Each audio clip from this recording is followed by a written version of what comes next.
bukan kita diterkam binatang. Yang berbahaya itu Allah izinkan kita diterkam binatang. Itu yang bahaya, teman-teman.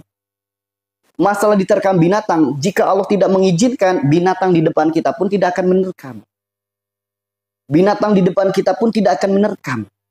Tapi kalau Allah izinkan kita diterkam binatang, ini yang berbahaya. Oke? Begitupun penyakit. Jika memang lewat makanan Allah tidak mengizinkan, gak akan makanan itu jadi penyakit. Oke. Tapi jika Allah izinkannya lewat makanan, kita bisa apa? Begitupun dengan adanya sihir. Jutaan dukun nyantet kita. Jika Allah tidak mengizinkan, gak mungkin itu akan terjadi. Namun jika Allah mengizinkan, pasti terjadi. Yang jadi pertanyaan, kenapa Allah izinkan itu? Paham di sini? Kenapa Allah izinkan itu? Karena boleh jadi adanya kesalahan yang terus kita lakukan, istighfar kita jarang. Adanya dosa yang sering kita perbuat, tobatnya nggak pernah. Itu teman-teman. Dan satu hal, ketika Anda sakit, Anda anggap penyakit Anda gara-gara sihir.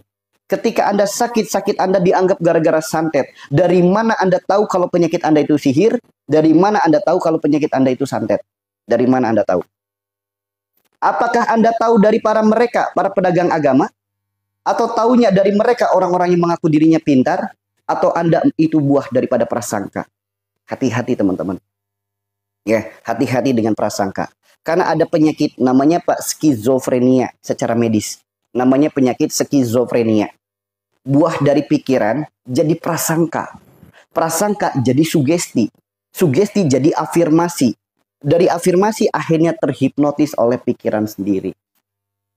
Ya, terhipnotis oleh pikiran sendiri. Itu banyak. Orang yang sebetulnya sakitnya hanya asam lambung, tapi gara-gara pikirannya buruk, prasangkanya buruk, kemudian melahirkan afirmasi yang buruk, akhirnya terhipnotis dengan keburukan.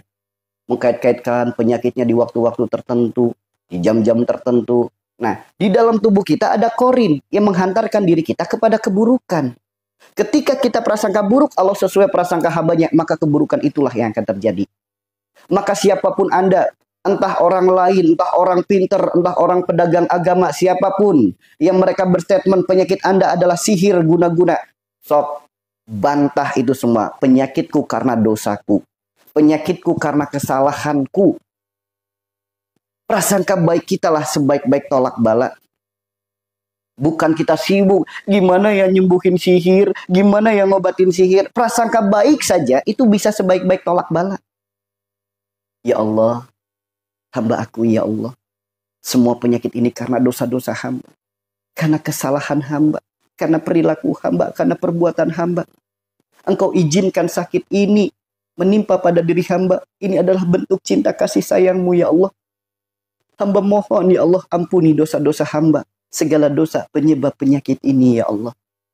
Ya Allah, Engkaulah Rabb yang maha menyembuhkan. Bimbinglah langkah kaki hamba untuk mendapatkan sembuh yang berkah darimu. Sembuh yang kau ridhoi, sembuh yang kau rahmati, sembuh yang melahirkan ketaatan hamba kepadamu.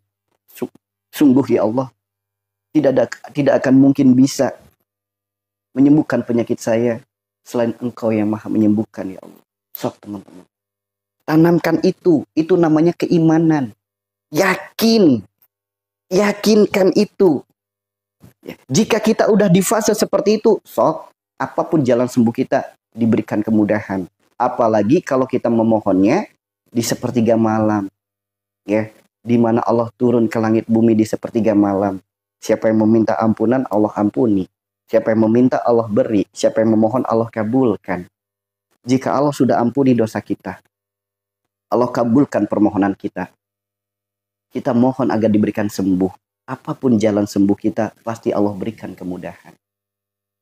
Andaikan sembuhnya harus minum obat, harus ke dokter, harus minum herbal, harus terapi, harus ketemu seseorang, harus lewat ustadz, harus lewat kiai, harus lewat terapis, pasti Allah akan pertemukan dengan yang terbaik. Ya, tugas kita bukan berprasangka buruk dengan penyakit kita. Tugas kita introspeksi diri, carilah kesalahan kita. Akui kesalahan kita, akui dosa kita. Karena prasangka baik kita lah yang akan menjadikan obat terbaik untuk penyakit kita. Prasangka baik kita lah yang akan menjadikan tolak bala terbaik dalam diri kita. Apa sih sulitnya berprasangka baik? Kenapa sakit harus berprasangka buruk? Menganggap sakitnya gara-gara sihir. Kalau memang betul sakitnya gara-gara sihir, sakitnya lewat apa? Sakitnya disebabkan dari sihir, sakitnya disebabkan dari santet sihir guna-guna.